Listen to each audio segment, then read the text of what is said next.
We can start recording. It's roll call right now. All right, good morning, everyone. How are you doing? This meeting is now being recorded. We have a quorum. Let's do a quick roll call. For the purposes of the record, my name is Jansen Evelyn. I serve as the vice chair on MCCR's board. And commissioners, can you all identify yourself, followed then by the executive director and staff? Eileen Levitt, Commissioner. Angela Scott, Commissioner. Oh, sorry, Angela Scott, Commissioner. Noah Matheny, Commissioner.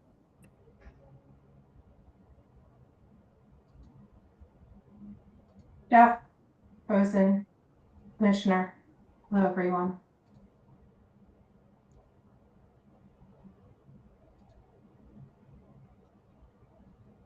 Executive director. Cool. Did we get all the commissioners? I just wanted to make sure we got everybody, right? I believe he did, because at that point we only had 5. I thought I counted 5, but math is not my strong point. You're good. You're good. Cleveland Horton, Executive Director, Maryland Commission on Civil Rights. Good morning, everyone. Yolanda Saunier, Deputy Director at MCCR. Good morning, Glendora Hughes, General Counsel. Good morning, Nicolette Young, Assistant Director. Good morning, Candace Crenshaw, Director of Education and Outreach. Good morning, Spencer Dove, Special Assistant to the Executive Director. Mr. Vice Chair, we do have one additional gentleman in the audience, Mr. Austin Frankel. I don't know if he might be with the interpreter or a member of the public, but I did want to recognize him. Thank you for that, Mr. Dove. Sir, can you identify yourself and advise whether you're whether you're working or whether you're a member of the public?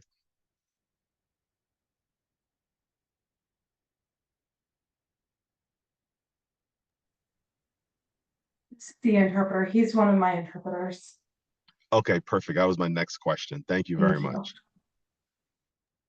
Having no members of the public here, I would have probably just gone out of order slightly, even though it's not on the agenda, to allow public comment, public testimony. But seeing none, I would jump over to staff reports at this time.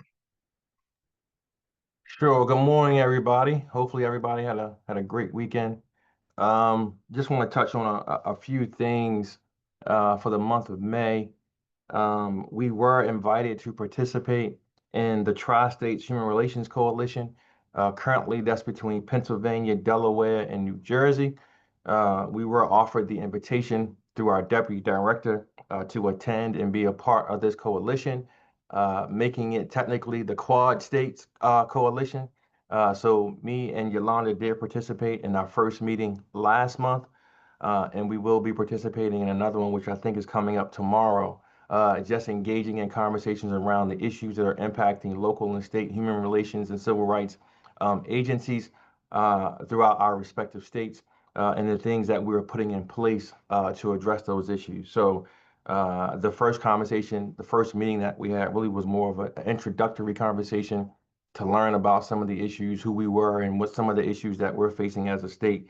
But we do look forward to continuing that conversation with our counterparts in Pennsylvania, Delaware, and Jersey.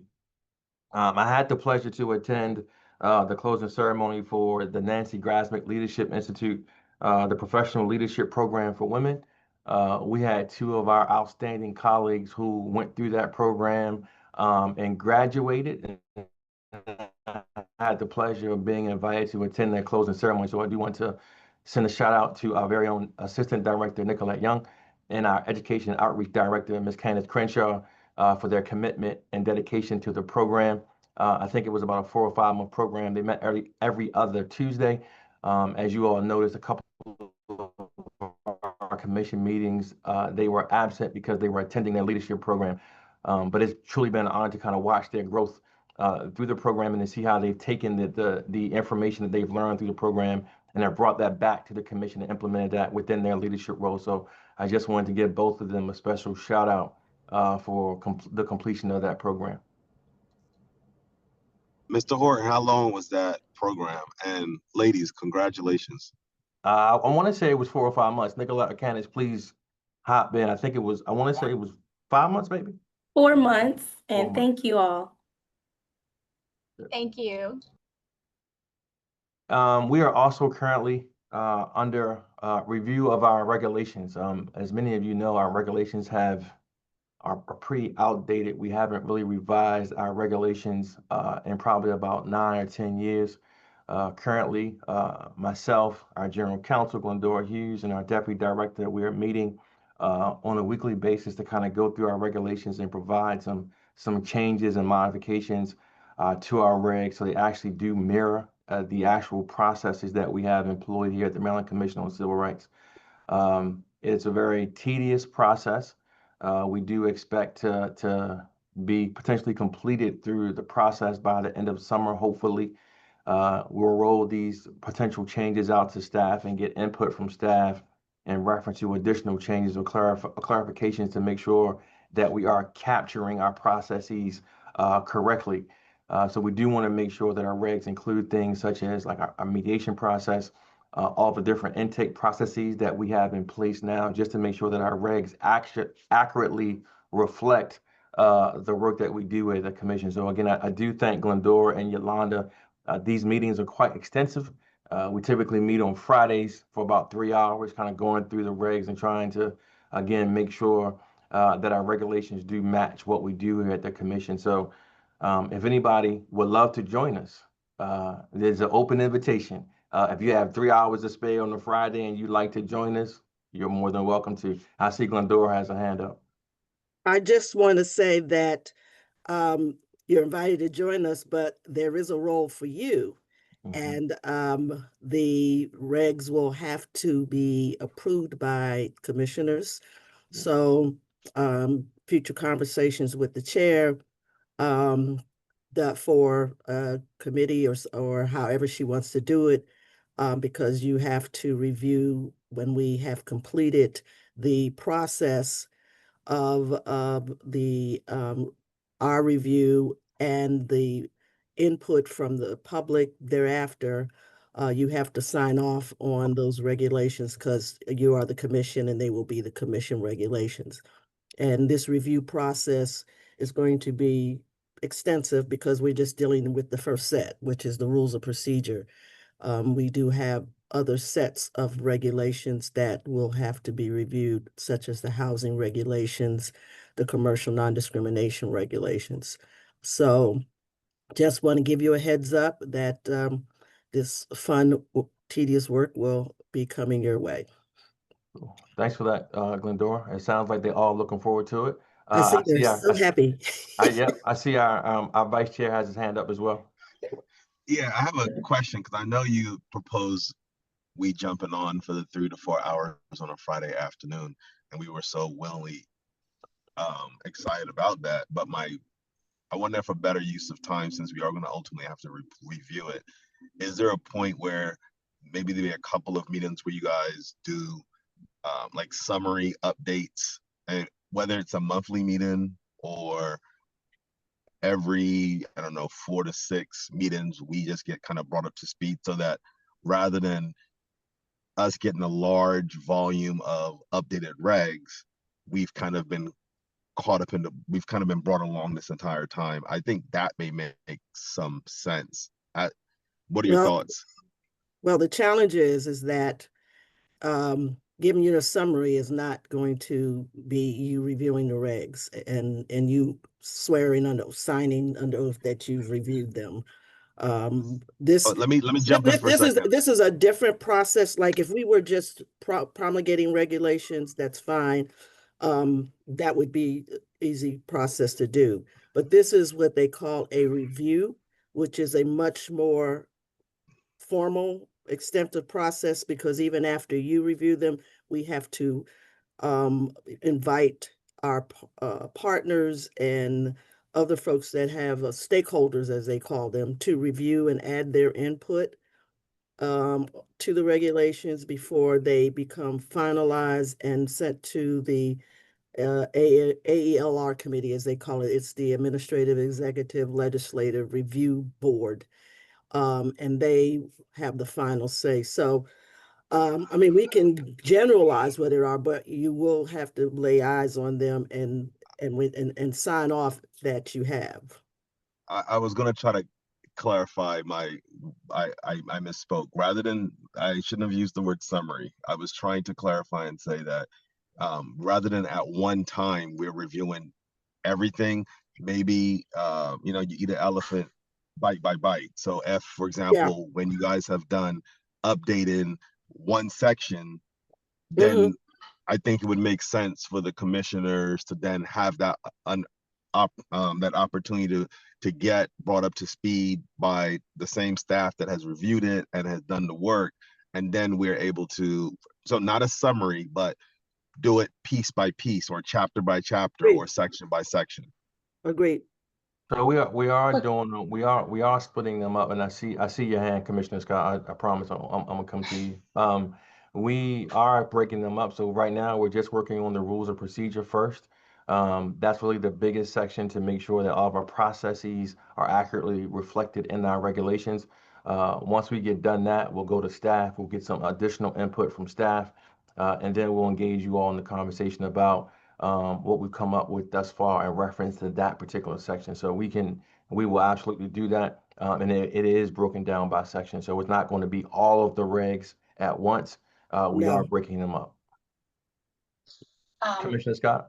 Yeah, just a quick question. At any point, is this going through public comment, or are the changes? Okay. Yes, we have to publish it through the Maryland Register. They have to publish proposed regulations first, in which we get public comment, and then based on the comments and whatever we decide to do in terms of respond, then we submit them for final publication. Okay. Thanks. Thank you, Commissioner Scott. Vice Chair.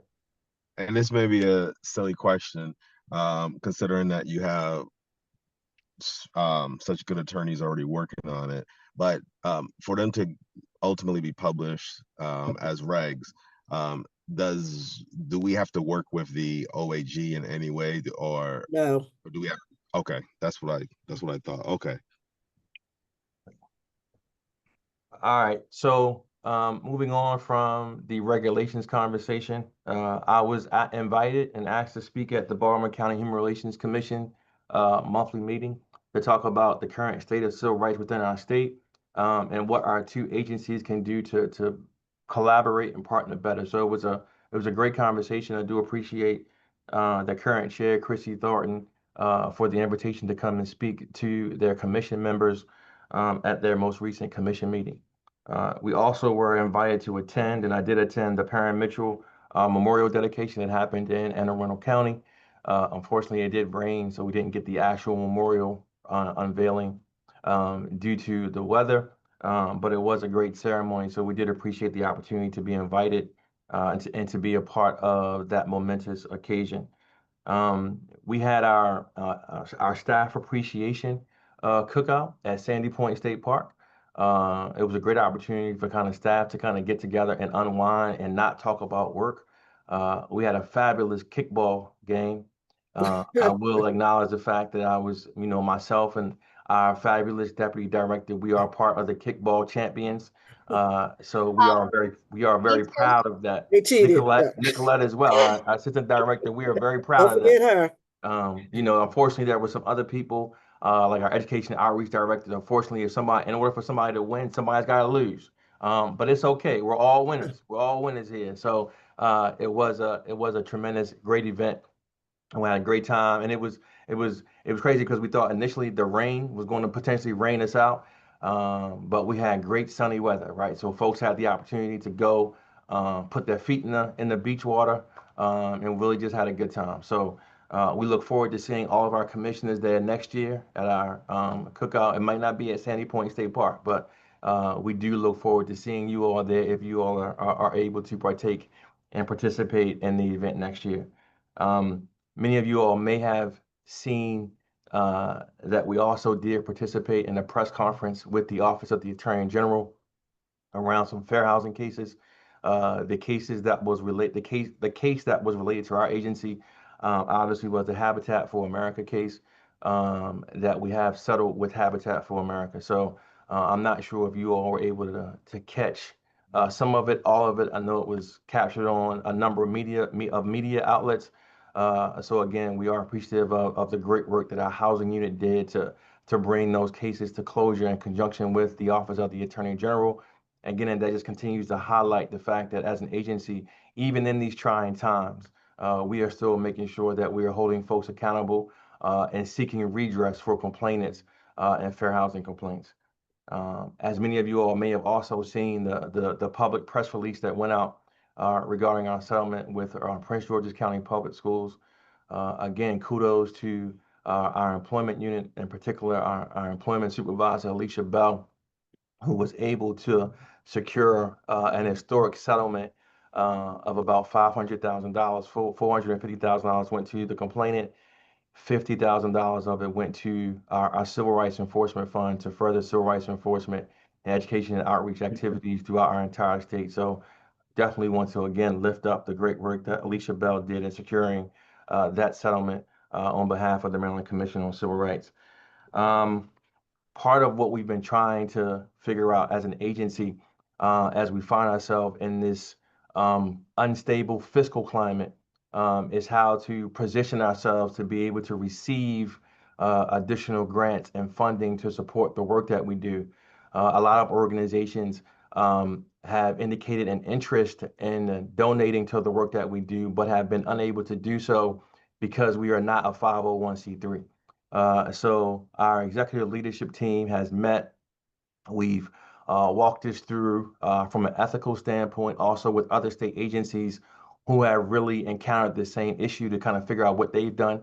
Come to find out, a number of state agencies have created foundations, these nonprofit entities that allow them to bring funds in, and that foundation supports the work of the agency. So again, I do want to thank Glendora, Yolanda, and Nicolette, who worked on us doing this very initiative around creating a nonprofit entity, and Candace as well. I do apologize, don't want to leave Candace out. Who really worked on figuring out, naming, completing the paperwork for us to have a foundation. So we have submitted the paperwork for the state. So we do have the Maryland Commission on Civil Rights Foundation, which has been approved through the state. We have submitted the 501c3 paperwork to the federal government. We're not so sure on the timing of when we'll get that back. We also recognize, because of the climate that we're in, and again, it is civil rights in the name of the foundation. So we are cognizant of that to kind of figure out, the timeliness of when we'll actually get the final approval for the 501c3. So as soon as we do get that, we will also let you all know. But this is going to be critical in our ability to be able to receive funding from major financial institutions, other organizations who are willing to donate to the causes that we support. But they need to be able to have that tax write-off in order to be able to do that. And this will give us the opportunity to do that. So I know me and Yolanda just got off a meeting early this morning, finalizing some more of our documents, the MOU that we'll have with the Maryland Commission on Civil Rights and how we'll work together and what that will look like.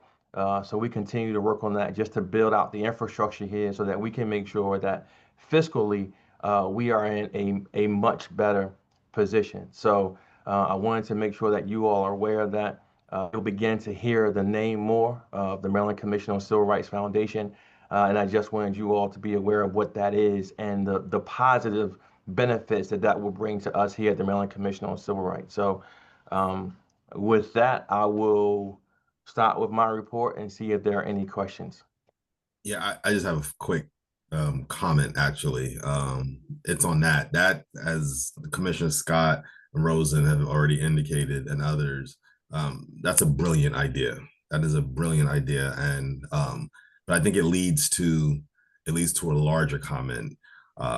When you talked about the historic award that you received with the Prince George's County Public Schools, and when you talked about just the work that your leadership team and staff has been doing, I have to say, for a long time, I've known that selecting Mr. Horton as the next executive director and the team that everyone's been, that I know it's been a great selection, but you in these as you always say, in these trying times, you've definitely stood up. Your leadership team has definitely stood up, and you guys are doing some very innovative, creative, and historic things. So hats off to you, Mr. Horton. Hats off to the rest of your team.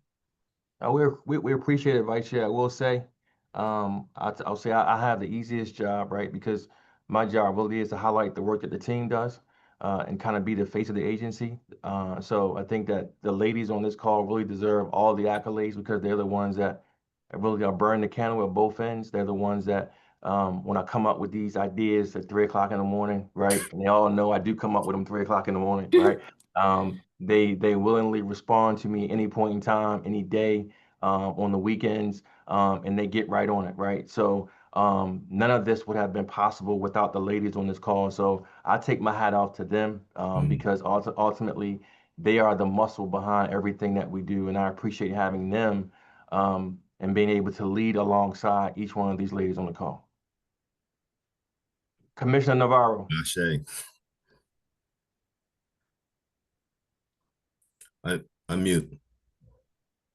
You're unmuted, but no one can hear you. I think. Can't hear you. I think we had the same problem last time. I think you had to switch something in your connection because we can't hear your voice yet.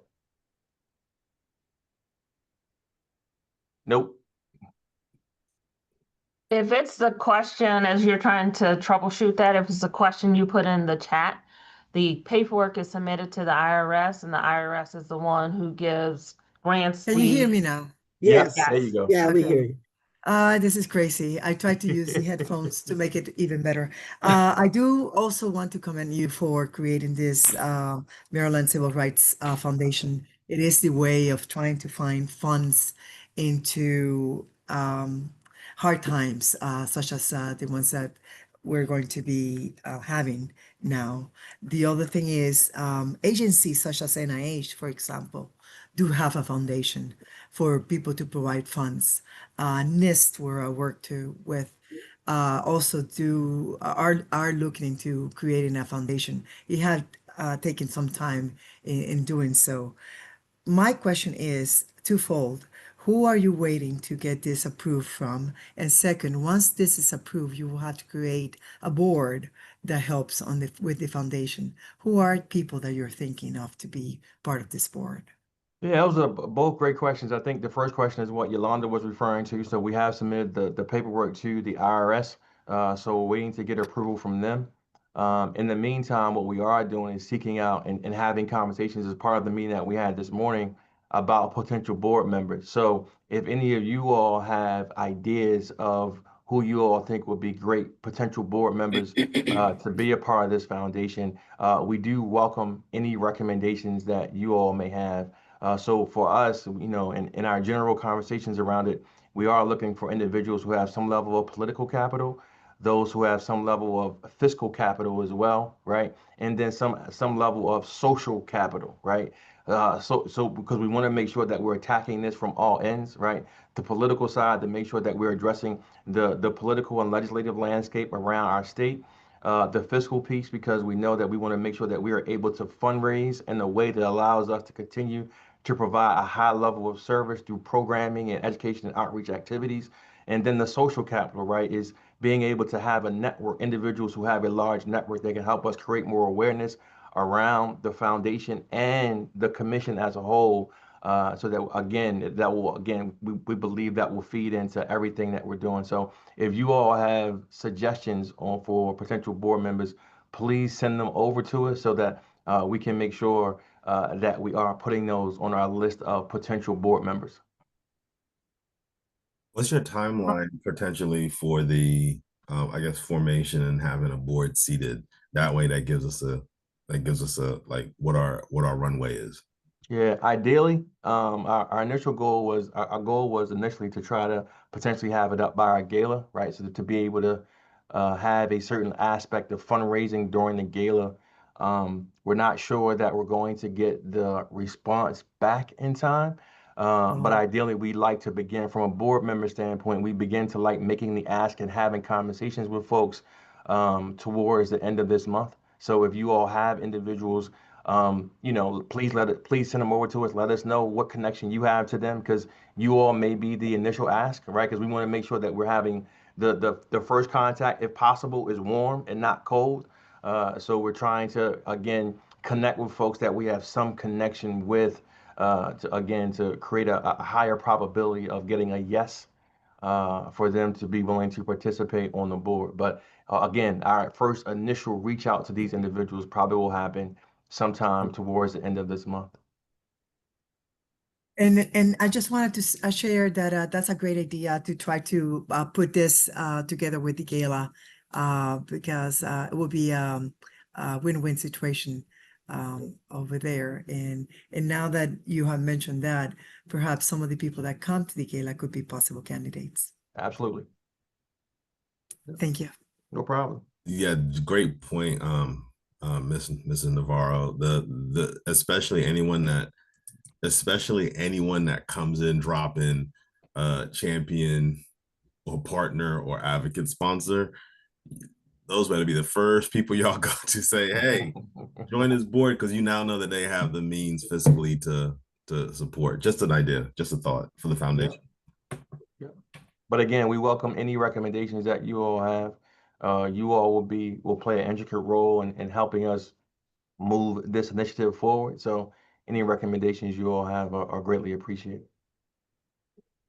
I just had a couple of questions about the foundation, because as is the case with any foundation, there needs to be focus and, you know, for where the money is going to go. So I know we're looking at what our priorities are going to be. So is the focus of the foundation going to be based on the priorities that we set? So education, or I don't know what the focus is going to be for where the funds are going to go when people donate to the foundation. But I'm sure that one of the things that you will be looking at is private dollars, right? And so one of the things that I think, and maybe you're already thinking about this, is what would attract private dollars. And so I think that ramping up the visible education to business would be where we could start. Because again, I know it's happening, but I don't know how many people know about it. And if we want to have corporate sponsors or people who are contributing large dollars from a private sector, there would need to be some reciprocal opportunity for them. And so education to corporate, to businesses would be really important. Oh, we appreciate that suggestion, Commissioner Prescott. And for me, I love to talk a little bit in more detail with you about that. Any suggestions that you have in reference to what we can do to do that. So what I'll do after this is I'll have Spencer reach out and set up a meeting for us to kind of get together, me, you, and Candace and Yolanda, to talk about what that could potentially look like, so that we're making sure that we're including that as well. Are there any other questions for me? Cool. Hearing none, with that, I will pass it off to our Deputy Director, Ms. Sonia. Thank you, and good morning, everyone. Happy Pride Month, happy Caribbean American Heritage Month, and happy Tuesday. The beauty of following Cleveland is he says all the updates. So that that is the beauty. One thing I will add is that this month concludes the end of the contract period for our housing contract with HUD. So our staff they have been diligently working on trying to, finalize some cases that will go towards the contract period that ends at the end of this month before we start our new contract July 1. And our employment staff also has been working hard on our EEOC contract that ends September 30th. And so those are the two things I guess I wanted to share. The fair housing cases, Cleveland has already shared that. So we're excited about that, and the fact that the cases originated here and that we were able to bring the Attorney General's office in and do a partnership which then we ended up impacting not only the 10 complainants that came to MCCR, but I think it ended up being about 35 people, 35, 40 people at the end who were impacted by the discriminatory practice that was occurring in Frederick. And so that was, you know, a huge benefit to the residents in Frederick who were subjected to the discriminatory practice that was happening. The other thing I would say is that we have, and Nicolette was probably going to mention this, but I'll mention it as part of me mentioning mine, Nicolette, and then you can add to it. But we have 3 positions currently posted. 2 of them are civil rights officers, contractual positions. The 2 civil rights officer positions, they close this Thursday, the 12th. And then there's also an administrative specialist position that is also open and posted. And I'm actually dropping, if you know anyone who would be, you know, interested, a great fit, please share that information with them. Nicolette, I don't know when the other one closes. It closes on the 16th. On June 16th, yes, Monday, the 16th.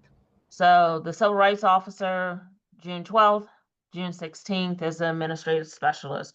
So if you can please help us in spreading the word that we do have these positions available. The 2 civil rights officer positions, they're contractual positions, and they will primarily be helping with the ADR, so helping with our mediation and conciliations that the office continues to try to help resolve the cases that are with MCCR. And so those, I think, are the extent of everyone received the numbers and where we are with all of our case types, closures, intake. And if you have any specific questions, I know you see Kimberly, I see you.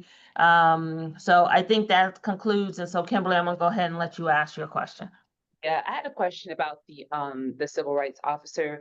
It says contractual, and when I got it, I sent it to someone else. They asked the question, and so I want to understand what contractual means to you, because the question that I asked, it came back and it felt just like a straight employee. So I want to understand what contractual means for you.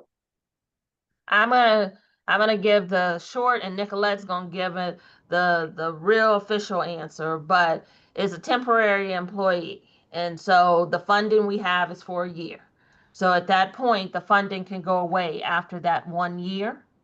And it's not, they don't get all the same benefits of a regular employee. So they get some, but they don't receive all, and the funding is only guaranteed for this 1 fiscal year.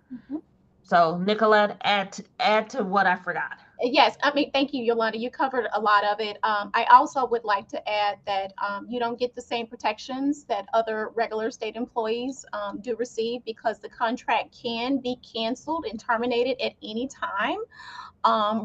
If it's related to fiscal, it can be canceled, as well as any performance issues. So whereas there are protections for regular state employees, for contractuals, there are not, those protections do not apply to them. And I think just to add to what both Yolanda and Nicolette said, the biggest thing to recognize with contractual is that, again, you're not salary. It is an hourly position. Right. If you do not work, you do not get paid. So those are some of the biggest differences between our contractual and our full-time employees that most people are inquiring about when they think about contractual versus full-time.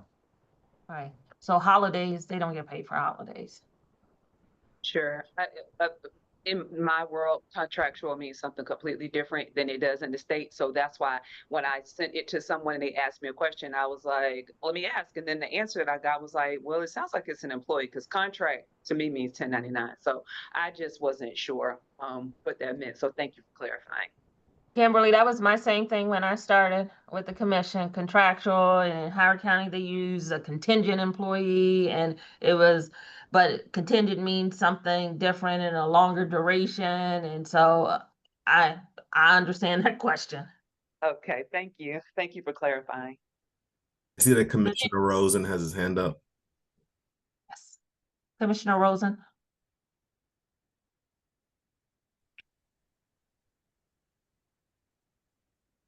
Yeah, so I had a different topic. I remember that you explained that MCCR might need to find a different area or space to work in. Is there any update on that, or did I miss that update about, the area, the workspace? No, you didn't miss it, Commissioner Rosen, and thank you for bringing that back up. So I think last month, or maybe 2 meetings ago, Cleveland mentioned that the building that we're in is going to be sold, and that we're going to have to find a new work home. And so we worked with DGS, I think that was DGS, and filling out all the paperwork of our space needs. We've submitted that. And one of the things that we would have to do as a state entity, they're going to do a RFP for people to respond to with regards to our space needs. And they were trying to decide whether or not they were going to do an RFP that included several state agencies, or if they were going to do a separate one. And it's actually, Cleveland and I were just talking about this yesterday evening. I went to a networking event on behalf of the commission on some technology needs that the commission is working on. And I was speaking to another state entity who also is subjected to this as well, is in the building as well. And they were giving me the update that they're seeking the space. And so we're still kind of in a limbo here. Right now.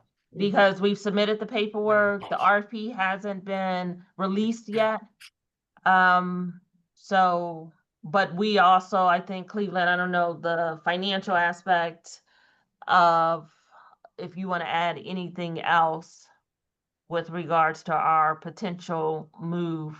Yeah, I think you covered most of it, Yolanda. I will say the key word to underline what Yolanda said is potential, right? Because at this point, we don't even know if the state is going to move forward with the sale of the building, right? So we all aware of the fiscal climate of where the state is. We had a $3 billion deficit. The state thought that it would be a better idea, instead of, because of the magnitude of the repairs that our current building needs, and trust us, it needs them, right? That it would be cheaper to move agencies out of the buildings to other buildings and then sell the building. Well, the state is now realizing that when we move out of this building, because all the agencies in this building, our rent is subsidized because it's a state building, right? So the rent for this space is much cheaper than what it would be in a commercial space. So for instance, we pay about $90,000 a year for the space to be in this building, right? If we move out from a commercial space, especially if we're staying here in the downtown area, we're looking at anywhere between $400,000 to $500,000 a year for rent, right? So it's about a $400,000 increase. The state probably, and I'm just going to assume, right, did not think that piece of it was going to be as astronomical as it is to move the agencies out. So now the state is in a position to rethink as to whether it is cheaper to move the agencies out or repair the building, right? And I say all that to say, we really don't know, right? So we don't know if we're moving out. We don't know if the state's going to repair the building. So we are trying to follow up and get some information in reference to kind of where we are, right? So I did send an email shortly to DGS to get an update in reference to kind of where we are with the RFP, to figure out if we can get some level of information from them to kind of figure out kind of what's the status, how we're moving, where we're going to go, potentially how is this process working, to kind of figure it out. But as soon as we have some more concrete information in reference to that, we will update you all as we get it. But as of right now, we aren't really sure if we're still moving, if we're staying, right, if they're going to repair the building. Now, we do know in any event, obviously, if we have to move, then we'll relocate. But if they are going to repair the building, we will have to temporarily relocate, because they will not be able to repair the building while we're here. So, and again, that's an additional expense too, right? So they're trying to figure all this stuff out to really figure out what is the cheapest route. But as soon as we have some additional information, we'll let you all know. Commissioner Rosen, we may have to move in with you. We may there's have to move operations to you. There is a extensive article in the Daily Record from yesterday about the governor made a announcement on Friday about the movement of state agencies, and it's not just impacting 6 St. Paul where we are, but it's also the buildings that are at the 301 Preston Street, that whole state center, and a couple other buildings. So it's not only calculating what it would cost for us, but what the cost. I think they're going to move the Preston Street folks to the property that used to be Social Security administration downtown. And I think that thinking is to renovate that, it's cheaper. And of course, going to what Cleveland said, it's cheaper rent. So there's a lot of moving parts, but if you're interested, and you have access to the Daily Record, there's a long article on this whole movement of state agencies and the governor's cost saving plan.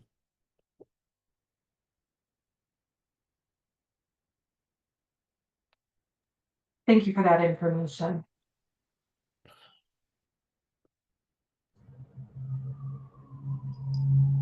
If there are no more questions for Yolanda, we will pass it on over to Nicolette. All right. Good morning, everyone. My report is going to be very short because we've already discussed pretty much everything that I was going to talk about. So we are fast approaching the end of the fiscal year, which is on June 30th. New fiscal year starts on July 1st. We're excited to be ending this fiscal year because we have an opportunity to reset on July 1st. So we're happy about that. The gala is on August 23rd. Tickets are on sale now. Please reach out if you're interested. And that is pretty much it from my end. If there are any questions, I'd be happy to answer them now. I don't think you emphasized the gala tickets are available enough. I think they were looking for a little bit more, like where can they purchase 2 or 3 tables and how do they get those like ASAP? I think that's what they were looking for. I think based on the payment plan, Commissioner Jensen and I were able to take care of that last time.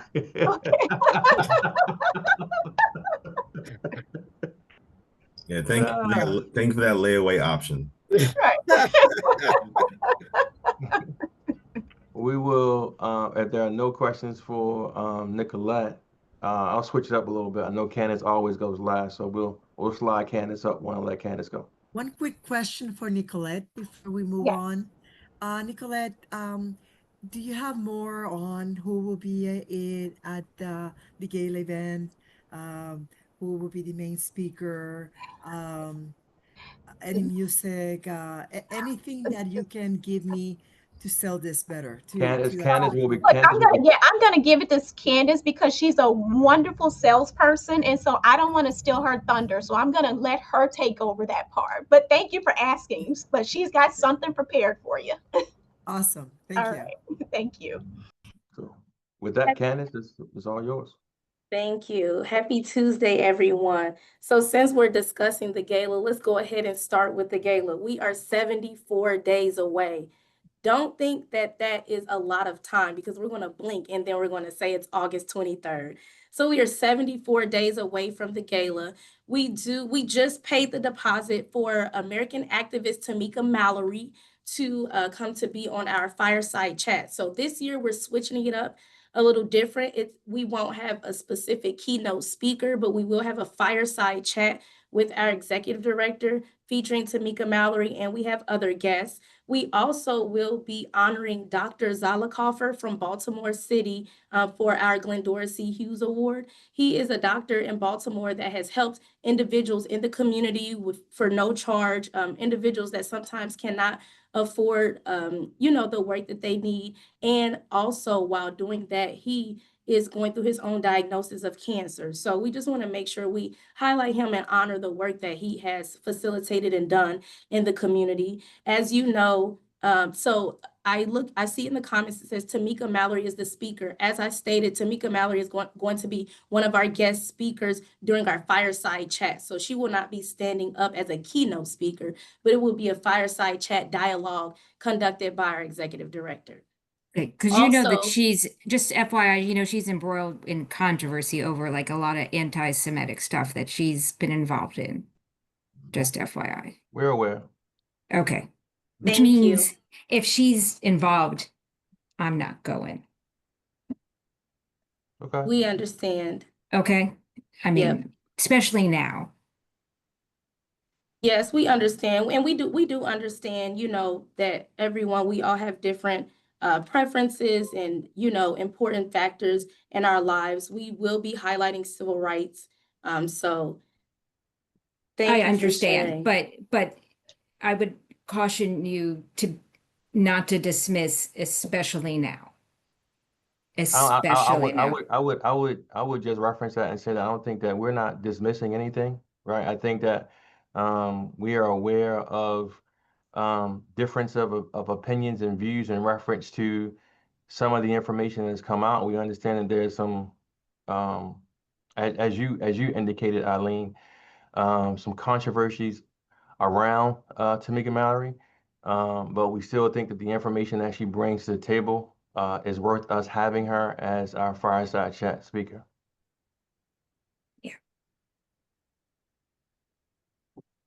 All right, so we also, as you know, we have our VIP that will begin at 5:30 p.m. to 6:30 p.m. So we'll have a band as we did before, and we'll be highlighting, we also during dinner time, we'll be highlighting a musical selection so that everyone can mix and mingle. During our gala last year, our time, we were on a crunch. So this year, we're really excited to stick with our timeline so that everyone can really enjoy themselves. Again, our tickets are on sale. Education and outreach, we have been emailing different agencies, human rights agencies, as well as panelists and different organizations that we've worked with our symposiums and our other conferences. So we've been sending out emails to ensure that everyone is aware of our gala and what's going on. So we are nonstop with that. Also, does anyone have any questions about the gala at all right now? I did send an email out as well, so I'll make sure the commissioners, you all are just abreast of everything that we have going on. During the month of May, it was Asian American Pacific Islander Month, so we hosted a webinar. We had about 20 people on the webinar. We collaborated with Vivian Lee Atkins of the Asian American Pacific Legal Resource Center. So she led the Anti-Asian Hate Bias webinar. And then we also collaborated with her the week later at the Smithsonian, and we had a tour guide. We had about 15 guests that signed up on Eventbrite and met us in DC. And we went through a tour of the Asian culture and the exhibit that was at the Smithsonian. So we were really excited to highlight Asian American Pacific Islander Month. Also, during the month of May, our Education and Outreach Associates, Joe Vernon Ramona, led a sexual orientation, gender identity training with the Governor's Office of Community Initiatives. And they emailed us and just highlighted the trainers. They asked for our staff to stay longer to elaborate on the conversation. And then Dr. Hargrove of GOCE's office also emailed me, including the staff, just highlighting how great the training was in their conversation. Dr. Hargrove also requested to meet with our Education and Outreach Associates to figure out how we can continuously collaborate and how she can support our agency. So we're really excited that with our trainings that we've been facilitating, individuals have been emailing afterwards, just wondering how they can stay connected with our agency. This week, Education and Outreach will be at the Enoch Pratt Library, and tomorrow and the next day, there's a re-entry conference. So they invited us to give a presentation on This is MCCR. There will be other businesses, organizations, and agencies, as well as individuals who are re-entering from being incarcerated. So we want to ensure that everyone, again, is aware of who we are. So we'll be facilitating our This is MCCR, who we are, for everyone to be aware. We also are hosting a Education and Outreach virtual open house tomorrow. And on a few other Wednesdays during June and July. So I'll make sure you all receive that. The purpose of our virtual open house is to connect with other agencies, to know what events they have going on, to inform them of the events that we have going on, as well as our trainings and how we can support the state and different community agencies. I'll ensure that I send that out to you all so that you are aware, just in case you want to join, or send it out to other individuals so they can know what education and outreach is doing within our agency. We also we have been receiving emails from the court system. So individuals who have been charged with hate crimes, hate bias crimes, they are sending them to our education and outreach unit to provide training. For example, if it's a hate crime due to sexual orientation or gender identity, we will facilitate a training. And we have been in communication with the courts to ensure that we connect with the individual, facilitate the training, give a certificate of completion. So that is another, I don't want to say another task, but that is another priority that we have been, that is on our radar as well. Also, we were invited by Associated Black Charities to attend their gala. I did send an email out. Thank you to Commissioner Prescott. She will be in attendance with us this Saturday at Maryland Live Casino. And for those of you who may not be familiar, Associated Black Charities focuses on economic equity while also closing the wealth gap that has put a lot of African Americans at a disadvantage. So we will be collaborating with them as we do. We do a lot. Sometimes their CEO is on our panels and they will invite our executive director to come out. So we just did a swap. They invited us to their gala. They'll have our logo in their booklet and just highlighting who we are. So that will be a good way for us to continuously have our education and outreach there. Lastly, we are continuously hosting our listening sessions. We're finalizing locations. In the education and outreach report, I did ask if any commissioners have location suggestions for the counties in our state. Please let us know. We want to ensure that we are staying committed to our listening sessions so that everyone can, again, know who we are, and we want to know how we can support the community. For anyone who isn't aware, we've hosted listening sessions in Western Maryland, Howard County, St. Mary's County, and we also hosted a virtual listening session in the Eastern Shore. So we have guided questions. We discuss what discrimination is going on in the community. What is hindering individuals from work? A lot of communities mention transportation. So even if it's anything that's not in our jurisdiction, we can connect community members with other resources. So we want to ensure that we are continuously hosting our listening sessions. Again, we do need your help. If there's anyone that has suggestion locations in specific counties, please let us know. And I'll make sure I send out a reminder of the flyers so that you all are aware of that. I think those are all my updates. Again, the gala is 74 days away. We want to ensure that, it's not just about a celebration, but we do want to highlight the work of community members and the work of the Maryland Commission on Civil Rights. As you know, and as it was mentioned earlier, our civil rights officers and investigative units are working diligently. And education and outreach, we're doing our best as well. We have a lot on our plate. We look forward to being able to hire new staff in October, but without those extra staff right now, we still want to make sure that we are not missing the mark. So thank you all, and please let me know if you have any questions. I have a question. Do you partner with any of the chambers of commerce? At this time, we don't have a specific partnership we don't have anything specific right now, but if you have any suggestions or connections, I would love to connect so that we can build that community with them. Yeah, we can definitely follow up because I chair labor and employment for the Howard County Chamber, and I'm also on it for Maryland Chamber and the Central Maryland Chamber. And I think it would be a great opportunity to get in front of those organizations and the businesses that they support. Yes, that's great. And we did collaborate with one of the organizations, and it is for small businesses for women. So we have facilitated this is MCCR with that agency. But yes, if we can talk offline, we are open to that. I look forward to it. And just, Thank you, Candace, I Commissioner just wanted to add very quickly that one of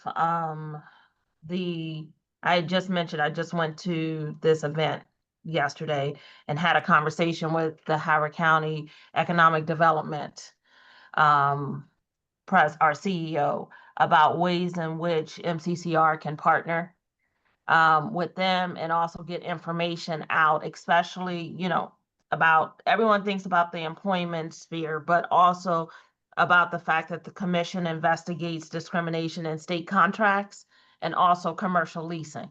And so we said we would connect and figure out, opportunities in which the commission can share that information at the different events and any other businesses involved with the Innovation Center that is in Howard County, but has businesses throughout Central Maryland. And then also, other ways that we can move forward together. So I just wanted to give that very quick plug to that. Thank you for that's that, good. Yolanda, Jennifer, also. sorry, go ahead. Go ahead, Commissioner Prescott. I was just going to say, yeah, Jennifer Jones also sits on the board of the Howard County Chamber. So I know that she participates in a lot of that, as well as the Downtown Columbia Partnership. So Jennifer and I sit on that board as well. And a lot of that is real estate, land use, that type of stuff. I always talk in terms of employment because that's the world that I live in, but I recognize that there are other things and it's bigger than that. But think that those would be opportunities. Yes, those are specific to Howard County, but I know that there are sister organizations. I do have a colleague at META, and that might be a good opportunity as well. And that's perfect because, again, one of our main focuses is just continuously building bridges, partnerships, and collaborations. And as our chair mentioned, we are doing our best to be innovative and just switching it up so that we can continue to elevate for our agency and for everyone that we're serving. Any other questions for me at all? Thank you, everyone. Thank you, Candace. Hearing no other questions for Candace, we will move into our last report, which will be that of our wonderful General Counsel. Good morning, everyone. Just picking up on the last discussion, we did have a relationship, a good partnership with the Maryland Chamber of Commerce, but those kind of relations sometimes fall apart when the leadership changes, and because leadership change and their positions change, then we sort of legislatively we were not compatible. But it's good to reach out and reconnect because it's very helpful on the legislative side that if we can work with the chamber and getting their support, or to get them not to say anything against any legislation we have, it is very helpful. And also having them have input in any legislation we put forth, so that they will be on board. And also as far as the regulations, submitting when we do request comment, to have them weigh in so that we will have in consideration various viewpoints in terms of our regulations helpful to folks. So that is a good area. And for Candace, I do have a module for commercial non-discrimination, because we did had when it first came out, we did do training, and we did do outreach to the various organizations that were having their conventions and their conferences to introduce the commercial non-discrimination and some of the flaws in that statute that need to be tightened up. The other thing is there will be a case that I will update you in executive session real quick that is ongoing, and put you on, provide you with the information as to where that case is at this point in time. The other thing is that the lawyers, in terms of what has been going on, there have been various lawyers and judges have been creating partnerships and coalitions to address some of the constitutional challenges and crises that the country is in. There was a coalition that I was a part of back in 2016 that was formed by it was formed by Illinois, Minnesota, New York, and California. The attorney generals and leadership in those states, and we came together because California was suing EEOC to get the EEO-1 data. Because EEOC at that time, because of the administration, had shut out the local agencies, the FEPA agencies, from having access to that data only if you had a specific case and only for that specific employer. And normally you could have access to the whole database to do class analysis on industries. That suit was filed by California, and they wanted sign off from these states, and we participated in giving authorization at that time to the Attorney General's office to sign off on behalf of the state of Maryland to that particular lawsuit. Well, the group has reformed again because of various challenges, legal challenges that are happening in the world of EEOC. And we met again last week to begin to discuss some of the information or directives that have come from EEOC as it applies to enforcement of gender identity and sexual orientation type complaints, as well as reverse discrimination positions. And the challenges, one of the states did say that people were concerned, particularly the LGBTQ community, of filing cases that would be dual filed with EEOC because they didn't want their information to be shared with the federal government.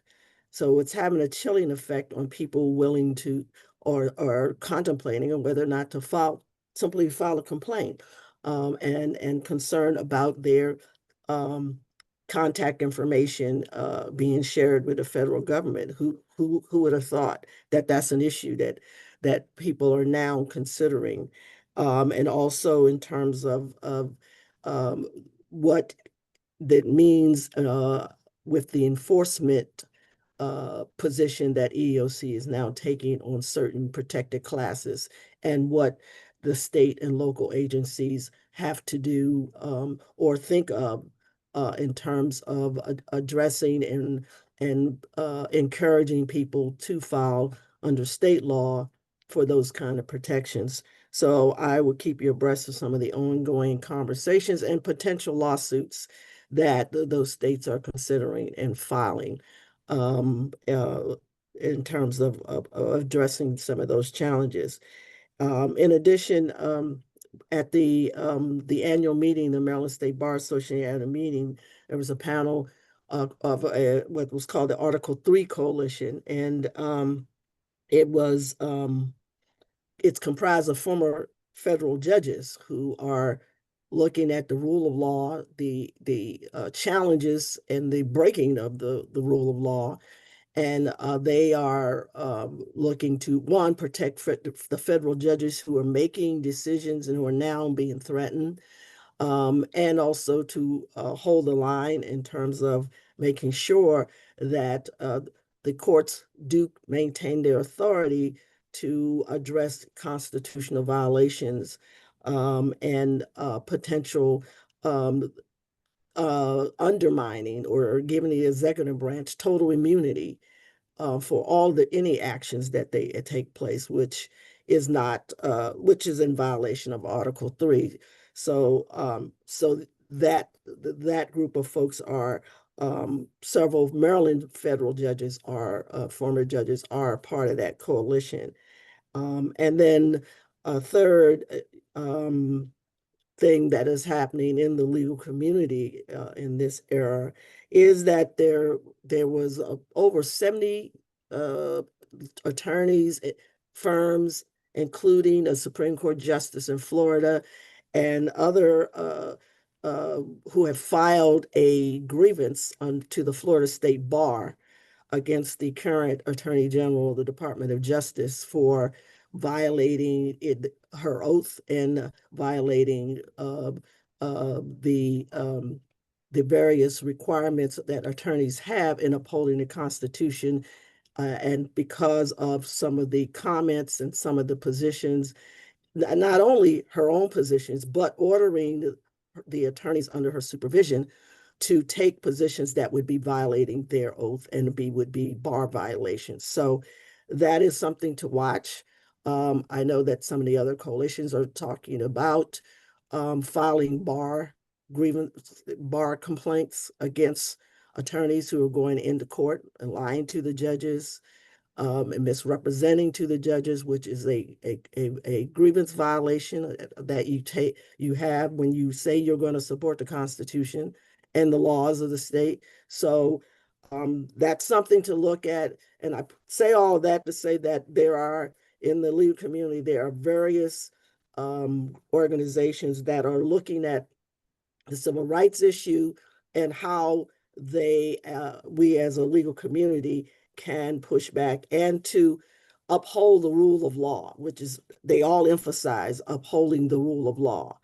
And these are all bipartisan organizations that the membership is bipartisan, and they are all looking at that particular situation.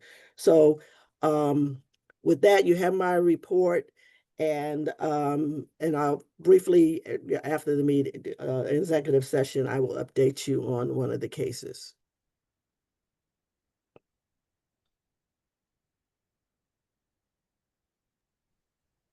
Mr. Vice Chair, that is the last staff report that we have, barring no questions for Glendora.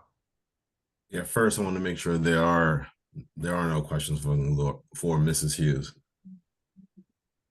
And hearing none, and looking at the meeting agenda, even though it felt like there were lots of agenda items, we've quickly gone through the agenda.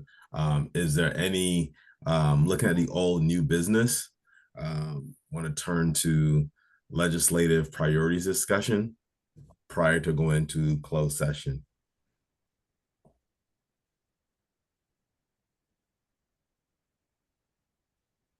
I know we talked about, I guess, Jensen, with the legislative priority discussion. We tried to, I know Spencer sent out an email to try to get the commissioners together to have a conversation around legislative priorities. For us, time is of the essence, right? Because we need the summertime to be able to partner with potential sponsors for legislation or what have you. So the longer we push this out, the higher our inability to do that exists. We know that for administrative bills, it is due by, I think, like the end of August, right? So there's a very short turnaround time for that. So it was our hope that ultimately, I know one of the dates was going to be today, that folks would be able to kind of come in today and meet and have that conversation, but unfortunately that didn't work out. I would just offer up at this point, if folks feel like it is more feasible to meet as a group virtually, then we solidify a date to be able to do that. But this is a conversation that we need to have sooner than later, so that from a staffing standpoint, we can go out and engage in the conversations that we need to ensure that we get the accurate support for those priorities. Yeah, and Mr. Horton, let me jump in and say, I know that it would probably be virtual. I think virtual would probably be a little bit easier. And I also think that since we have a critical mass gathered here right now, maybe if the doodle poll, Mr. Dove, if you're still there, if the doodle poll could be updated to because when I'm looking at it right now, and obviously one of the meeting dates or proposed times was today at like 1 o'clock. And then there were a couple of the dates for Wednesday, Thursday, Friday. Maybe if you wanted to, I also see Friday, June 13th at 1 o'clock also has 4 votes already. Well, actually 5 now. Yeah, but the problem is that was like 2 weeks ago. What do you mean 2 weeks ago? That I filled that out 2 weeks ago No, when I said no. I was available.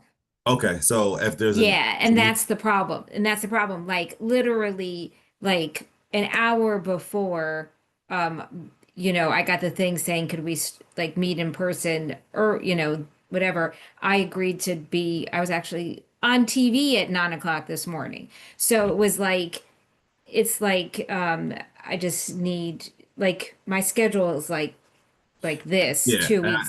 I know a lot of people have it's always in flux and it's always changing. So no, that's a good point. So I don't know if you want to like, still leave, Spencer, if you wanted to potentially update the Doodle poll, I would still leave one of the recommended dates as this Friday virtual and then put in and then flesh out going forward a week, maybe 2, because once we get to July and everyone's in vacation, then it's a wrap. So and then end it and schedule it that way people don't schedule things because like I like just scheduled something for Friday at 1. So if, for example, Spencer, you could update it, not to rush. If it's not feasible now, then don't. But we could either just all fill it out right now since we have critical mass, or I'm talking about fill out the updated one, or we just make a commitment to check our emails by close of business and everyone fill it out so that we can lock it in. Because the executive director is correct. It's not just this, but the reality is it's not just the staff that needs these priorities. The commissioners, we need these priorities as well. And now that we're in silly season and everyone and their mama is announcing to run for something, particularly the delegates or the state senators, we need to make sure that we're able to engage with them so that we can have those priorities front and center as they're going back to the General Assembly in first quarter of next year. Mr. Vice Chair, I would ask, since we have, you all on the call now, if there's an opportunity for us, at least with the folks that are on the call, who is available to meet on Friday the 13th at 1 o'clock virtually. So at least we'll know that right now versus you all waiting for a doodle poll. If you all can, I guess, acknowledge if you are available or not on June 13th at 1 o'clock virtually, Spencer can record that now. So we'll know who's available now. We're not going to get everybody, and we recognize that, but we at least want to have the majority of commissioners available to attend on Friday, on that 13th. I can move somebody. I can move the person around. She just agreed. Okay, so you can be available at 1 o'clock. Yeah, I just literally just text the person saying that I texted yesterday saying I just moved her to 11. No problem. Commissioner put in the Prescott, was that chat you that I saying can you are attend. available? I was just gonna make a comment, but it's not relevant anymore. Okay. Are you available on the 13th one? Okay. Thank you. Commissioner Navarro? Yeah, I put it in the chat that I am available as well. Okay. And I can't see the chat right now. So And sadly I'm heading out on vacation starting on Thursday. So it would be difficult for me to join now Friday afternoon. okay, no problem. Commissioner Rosen? Are you available June 13th at 1 o'clock virtually? Yes, I'm available. Okay. So Spencer, you got those folks who are here.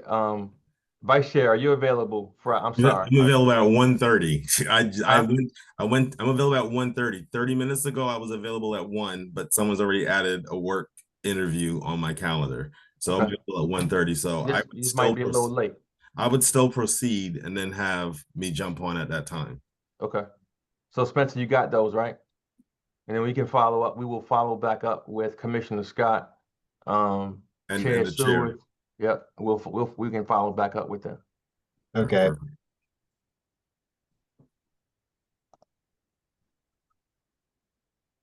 So right now, as you all know, we are going to meet Friday the 13th, 1 o'clock.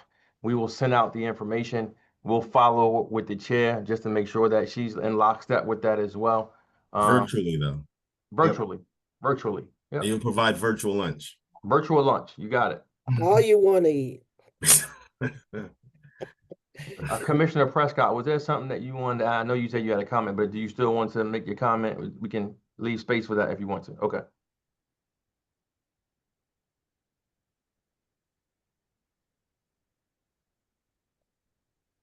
So I think, absent any further questions, comments around this, I'm glad it was placed in the agenda, and I'm glad we were able to get it locked in. I think it would be at the time in the meeting where we would go into closed session, again, absent any further discussion or any additional old business. Hearing none. I'm sorry, go on, Mr. Dove. If we move into closed session, I just need a vote, and then I'll stop the recording and Yes. reactivate the waiting room. And is there a motion to move into closed session and followed by a second? So moved. And I see Mr. Rosen has Yes, seconded.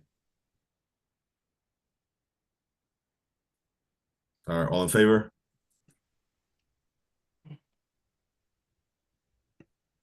Mhm. We're Yes. all in favor. Let's